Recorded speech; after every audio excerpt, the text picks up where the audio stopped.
Everybody talks about design thinking, but they don't tell you what to do with it.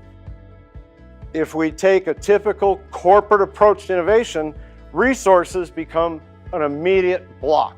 If you take an innovator's approach, you realize resource constraint is what drives innovation. New technologies and new business models are coming at insurance companies all the time to assess and vet. But how do you know what may be a cocktail napkin, but it's $1 billion cocktail napkin, versus a cocktail napkin that really isn't worth the paper it was written on? One of the great misconceptions that I've found in the 10 years of coaching companies on how to invent on demand is this notion that we're going to start as an innovator with internal improvements because those will be quick wins.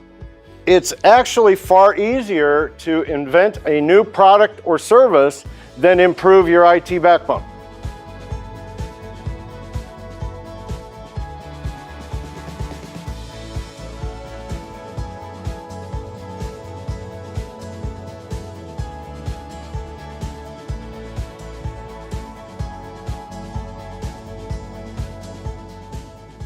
Being a leading edge innovator is in the DNA of insurance.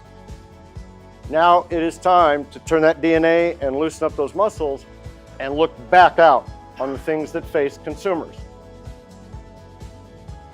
The message is, look, here's this inevitable train, and the answer is far simpler than you think.